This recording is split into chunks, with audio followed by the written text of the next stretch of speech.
Years ago, when I was just starting out and trying to write things in the late 1980s, around the same time I wrote two things that have just very recently come back to haunt me in a very powerful way, because they are very much about today. One was a play called Peasants Revolt. I've still got the poster for it here. It wasn't a great play, but it was one of my first, and I was just very pleased that it got produced and toured by a little company called Northern Lights, who were very good.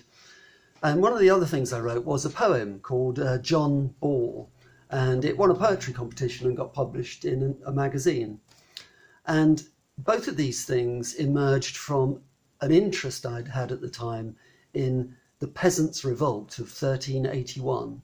So, what, 650 years ago. Now, this revolt, as probably some of you know, was led by revolutionary Wat Tyler, and more than 60,000 people are reported to have been involved in it. That's, considering the population at the time, that's a hell of a lot of people. And not all were peasants. There were also soldiers and tradesmen.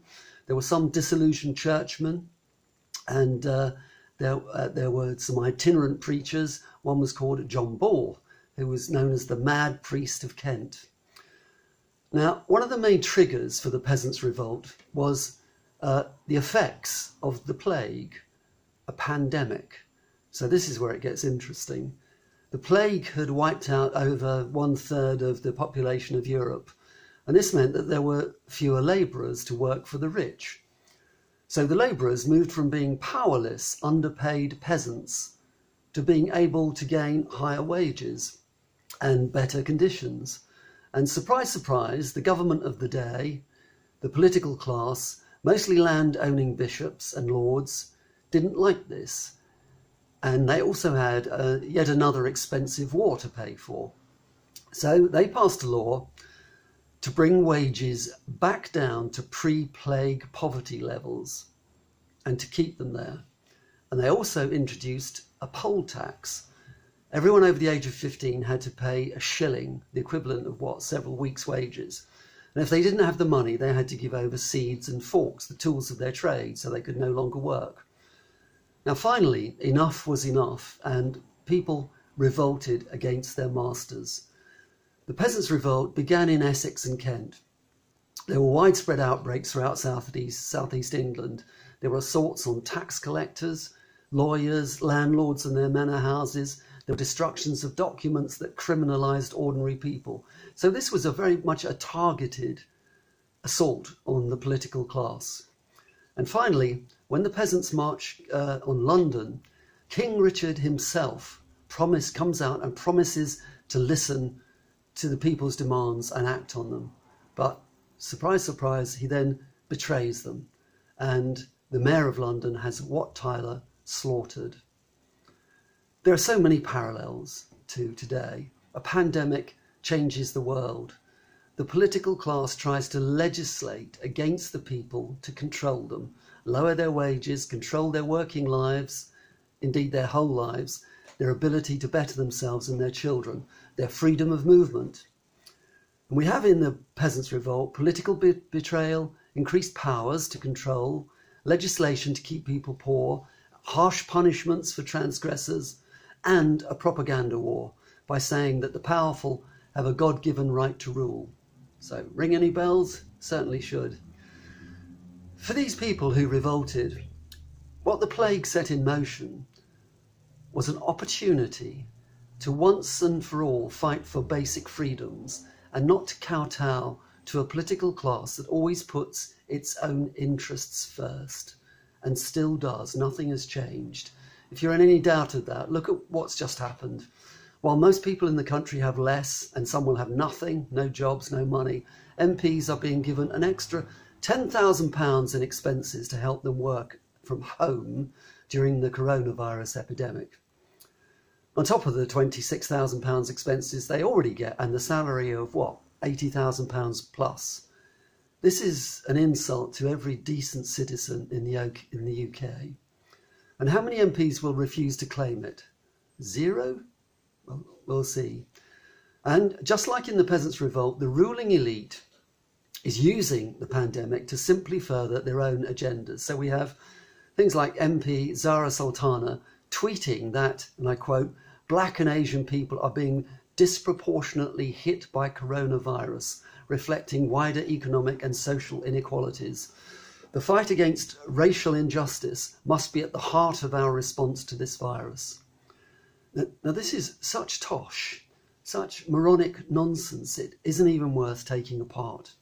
But of course, much of the mainstream media loves it because it is in accord with their own agendas. Now, the Peasants Revolt was against the equivalent of the civil service, among others, against faceless authority.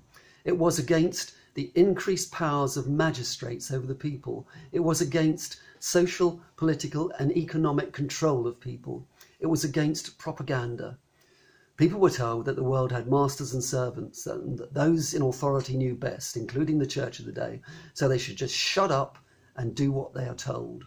Sound familiar? So history doesn't just repeat itself, it's almost caught in a time warp.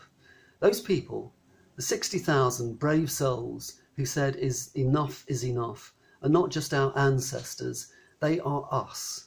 They were the beginning of an English fight for universal freedom for men and women, for social justice, for freedom of expression, for the right to dissent.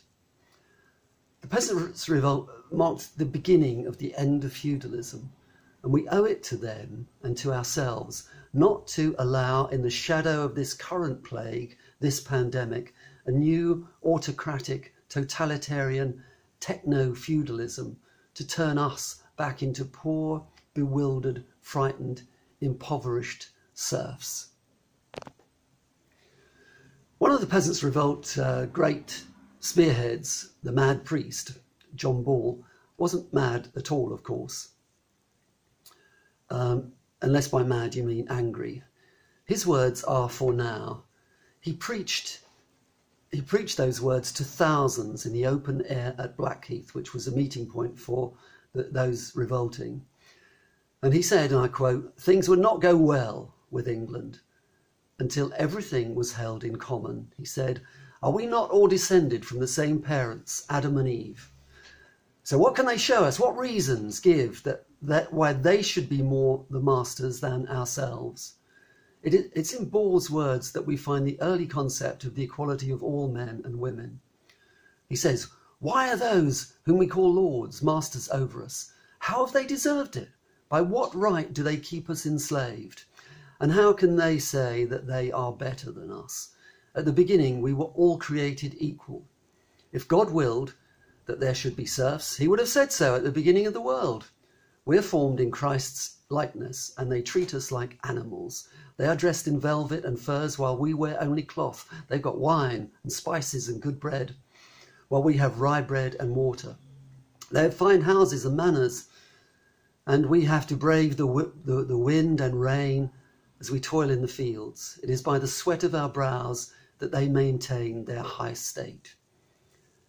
We are called serfs, and we are beaten if we do not perform our task."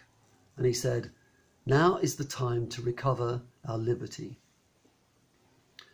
When the rebels had dispersed, Ball was taken prisoner and taken to Coventry, and he was given a show trial. Then he was hanged, drawn and quartered at St Albans in the presence of King Richard II on 15th of July 1381. His head was displayed, stuck on a pike at London Bridge, and the quarters of his body were displayed at 4 different towns. This was a warning to everyone else. Don't you ever disobey us again.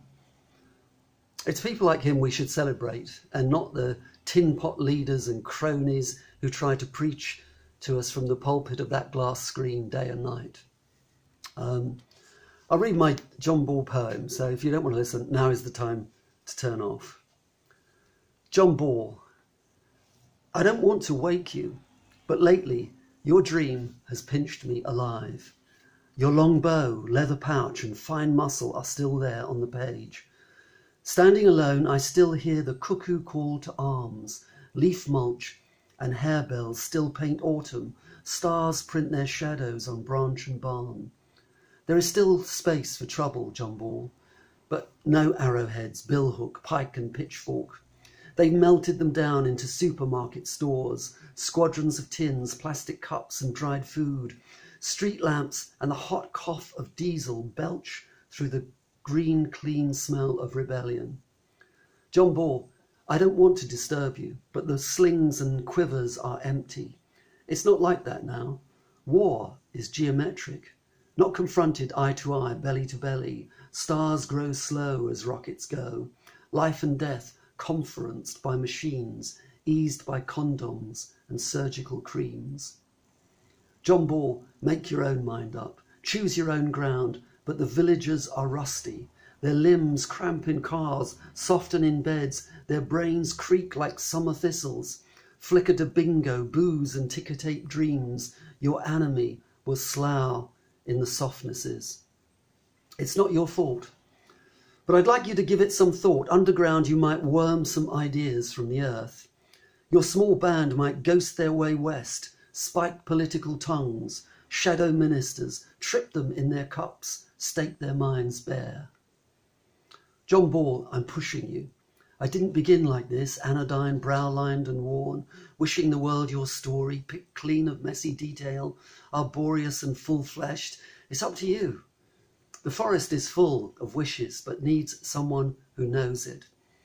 It may be too late. Pinstripe and pinball, graffiti the mind, stiffen the soul. All we have here are a few theories. It's your decision. There's a little space left between the bullets of noise and fear. Shout loud enough, John Ball, and someone might hear.